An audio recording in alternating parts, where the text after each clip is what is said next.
Okay, everyone, welcome back to the Sullen Socialist. And tonight we're going to be talking a little bit about economics. Now, I'm not an economist. I have studied some economics as part of my degrees when I was at university, though not always in the traditional sense. I was very, very lucky to have an excellent lecturer when I was at university who had a slightly different take on economics than what the mainstream ideas of economics are. And from what I've been watching around the world and what's happening with most of the major economies, they're wrong. Like, the mainstream economists have got it all completely wrong, and they've had it wrong for a long time. I will justify a lot of my positions, and it applies to many countries. The UK, under austerity at the moment, lots of cutbacks going on. Australia is an economic basket case. We'll come to that in depth in another episode. But the United States as well it's an economic basket case, but it's one of its own making, and it's because they're using flawed economic models, flawed economic theory. I'm not sure if it's deliberate so that the economy just favours the top 1% or 10% and it doesn't help the people, or if they actually believe their own BS, because nothing's changed. And this has been going on for years. Before the crash, long before the crash of 2008, all the same principles and models were being applied, and they were backed off a little bit after the crash happened due to some of the economic policies that were put in place, a lot of which have now been rolled back, giving the banks and the economists basically free rein to go ahead and cock it all up like they did before. And it was foreseen. I remember even long before it happened, I think way back in about 2006, and I read a book by a guy called Joe Begant, and the weirdest book, Deer Hunting with Jesus, and he predicted the stock market crash. The book was written in 2004, and he predicted it on the grounds of the way that the economy was running and on the grounds that it happened through the housing crash. And the principles still apply today, and a lot of these things are just getting worse and worse and worse, especially in the US. And it's to do with wages. A vast majority is to do with wages. And I can understand from one perspective the way that the rich have the economy set up so that it favours them, so that they're just getting richer and richer and richer. But it can't last. It's completely flawed. They can't keep going the way that they're going. The economies around the world just cannot keep going the way they're going. The entire system is going to come crashing down. And it's all out of sheer greed. And the thing is that they think they're working out of self-interest, but they're actually not. They're actually signing their own demise, because if you think about it, all the money is going up to the top end and none of it's coming back down to the people. And the rich only get rich by the people buying the shit that the rich people are selling. And that just isn't happening. And nobody's, well, I was going to say nobody's talking about it. There's only one economist that I've actually heard, another person that I respect and admire greatly, Richard Wolff. He's the only other person I've heard even vaguely mention the problems that I'll get into in a few minutes.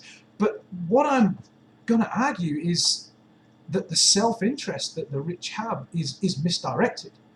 They think that they need to take all the money so that they can stay rich, and actually no, it's completely opposite. If they want to stay rich, they need to give more money to the poor people so that they can stay rich, because if they keep taking all the money, eventually there's not going to be any money at the bottom and the poor people are going to come and get it. They will only take it for so long.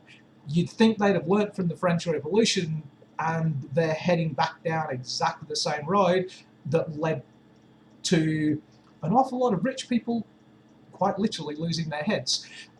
It could be prevented. And if you think about it, somebody like, let's say, Jeff Bezos or Warren Buffett or Bill Gates, if they halved their wealth, they'd still be richer than rich. Like, they're not going to be in the poorhouse if they halved how much money they've got. They could quarter how much money they've got. They'd still be obscenely rich. They'd still be richer than most of us could ever dream of. But what they're doing is hoarding it all, and that just can't keep going.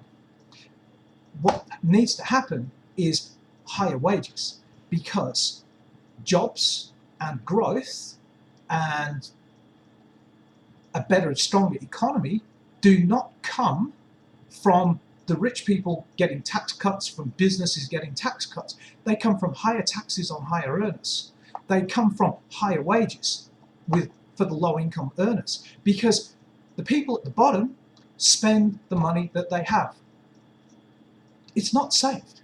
The money that goes to the bottom 50%, let's say even 60% of the population, what is it, something like 80% of the country in the United States, and Australia is not far behind, couldn't afford a $500 emergency. Okay, they don't save money, and it's not because they don't want to save money, they just don't have any to spend. Most of them are already living in the negatives, and as has been explained by Richard Wolff, that people started living off credit. And that's the only way they've been able to survive, is by living off credit. And it's the only way the banks have been able to survive making money. And that has to end, because living off credit cannot keep going endlessly.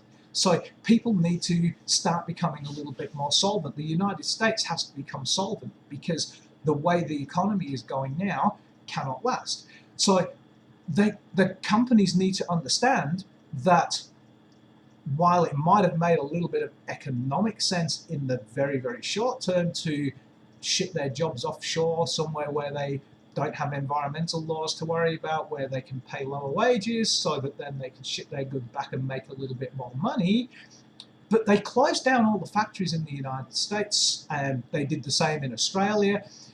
A lot of it happened in the UK as well. So all these factories closed down, which took away the manufacturing base. And the manufacturing base is what builds a strong economy, because you need that base.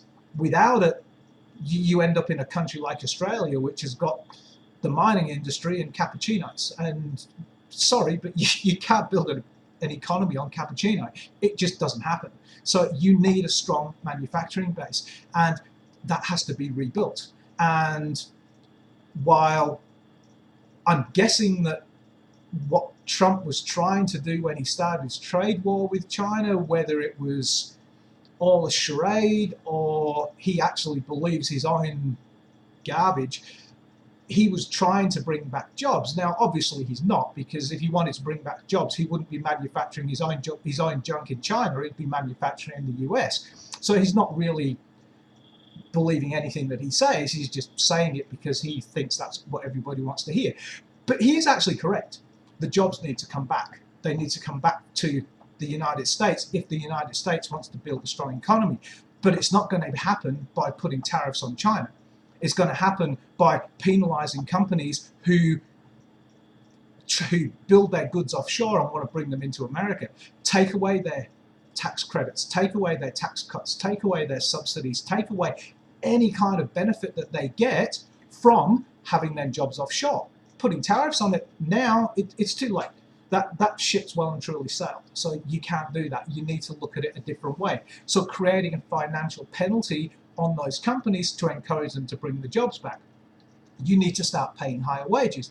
The companies need to accept that they're going to have to pay higher wages, and they'll actually be financially better off.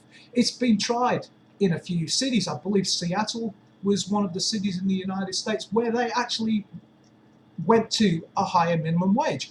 And even though the Republicans were screaming that the sky was going to fall down, it actually didn't. The economy is now stronger than ever. You look around the states, and the ones with the higher minimum wages that are paying more to the lower income earners are doing better than the ones that have the lower wages, because the people have got money to spend, and they have to have money to spend. And if they don't have money to spend, they can't buy the crap that the rich people are selling so that they can stay rich. Now, okay, sure. Instead of having 149, billion dollars, then Bezos might only have, the poor thing, $50 billion. But it doesn't matter. He's still richer than rich. He can buy anything and everything he ever dreamed of. You could never spend that money no matter what you've done. And I know it's not about money, it's about power. But the point is, he's going to lose all of it. Not just a little bit of it, he's going to lose all of it if he doesn't pull his head out of his rectum and actually start thinking about the long-term prosperity of everybody. Because if the lowest people are doing good, everybody else is too. And it flows down. It doesn't trickle down, it goes up. So it starts off at the bottom and it works its way up. So you have to have a strong manufacturing base for any economy. Make sure that the people at the bottom are getting really good paid wages. Make sure that they're healthy. Make sure that they're well educated. Make sure they can do the jobs, use the technology, create. And that way you're going to have a strong economy. Get the people at the bottom, get them doing well, like they used to back in the 50s, 60s, 70s when everything was booming.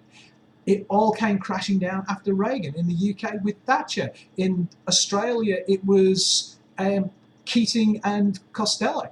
And they completely trashed the Australian economy. Everybody thought at the time it's a great idea, but it wasn't. You were all lied to. It was completely the wrong approach to take. Cutting taxes is the worst thing people can do. Everybody needs to pay taxes. And I know this, I'm not paying taxes, not giving my money to the government. Okay, what are you going to do? The money has to be used to create the economies, to create the societies that keep us all safe, that give us somewhere secure so that we can prosper. And that's what the money's supposed to do. Now, I will agree with 1,000 arguments that the governments are mismanaging that money. Yeah, they absolutely are. Most of them are completely insane when it comes to economic management. What did the Pentagon lose? Some $6 trillion, $26 trillion that it can't account for? So how the hell can you lose that much money and not know what you did with it? So there's something going on there. And that much money, if you turned around to me and I was running the government and you said, oh, I can't account for $26 trillion, I'd be like, well, sorry, I'm not going to give you any more until you can work out what you did with the last lot. Because you just can't keep throwing money at people without them explaining what they did with it. So that needs to be taken care of.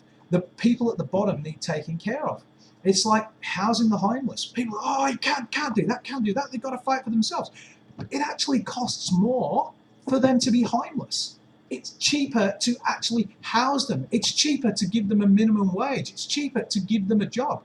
The money comes back into the economy. There is a flaw in the thinking of people who think it's all a giveaway and that people are going to sit around the house smoking pot and watching TV all day. Are there some people who will do that? Yes, there are. You're never going to get away from that. It doesn't matter what you do. There is a small percentage of people, and it's a very small percentage, who might lay around the house and do nothing. The majority of people want to work, and they will get out and work, and they will get out and do, and they will participate in the economy, and they will spend money, because that's what people do. Sure, they may get to a point where they can actually save a little bit of money, but they will spend the vast majority of their wealth, or of their income, I should say, not wealth. They will spend the vast majority of their income. So unlike the top 1% who you give them an extra few $1,000s or an extra few $100,000, it's just going to go to Bermuda or Barbados or the Cayman Islands and sit in some bank account somewhere. You give that to the people, it's going to go back into the economy, which gives more money to government through revenues, through taxation. People are going to get more jobs because there's more money in the economy, and that's how you stimulate growth. And things that are being suggested at the moment, like the Green New Deal, are a brilliant idea. That's exactly what should be doing. The government right now wants to start pumping money into the economy, not pumping money into the pockets of the arms industry, of the oil and gas industry, they need to start pumping it into new jobs. And that's what's going to get the economy back going. That's what's going to stimulate the economy. And it needs to be done. And it's not just in the United States. It needs to be done in the UK. It needs to be done in Australia. The governments need to start taking care of their own industries. And I believe Bernie Sanders said that if it was him and he was running the economy and they were offering a government contract and they'd give it to, like, say, Ford and say, well, okay, well, we're not going to give you any money for and buy any cars off you if you don't manufacture them in the United States.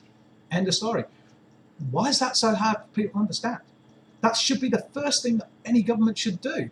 And they go, oh, but unfair competition. So who cares if it's unfair competition? A government's first priority should be to its own people. And if that means that the contracts and everything that they award and any work that they get done, that legitimately can be done. Because some work and some things that may not be able to be done in that country. So, okay, under those circumstances, the government can go outside the country. But the majority of the time, if the contract can be awarded to, let's say it's an Australian government contract, the Australian government should be giving it where possible to an Australian-owned company. And if it can't give it to an Australian-owned company, it still has to be manufactured in Australia with Australian workers. And that should be part of the contract deal. And the United States can do the same thing on a much bigger scale.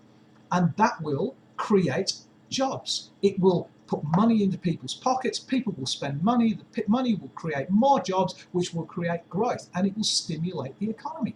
And that's what needs to happen. So I'll add a couple of links for you guys to some of the things that I mentioned, to Richard Wolff, to Joe Begant. And so buy the book, read the book. It's a great read. It was really interesting, some of his ideas, but he was spot on with a lot of the things that he said, and it was really worth reading. Have a look at Richard Wolff. Follow my channel, subscribe, like. Hope to see you back again. Have a great night, guys.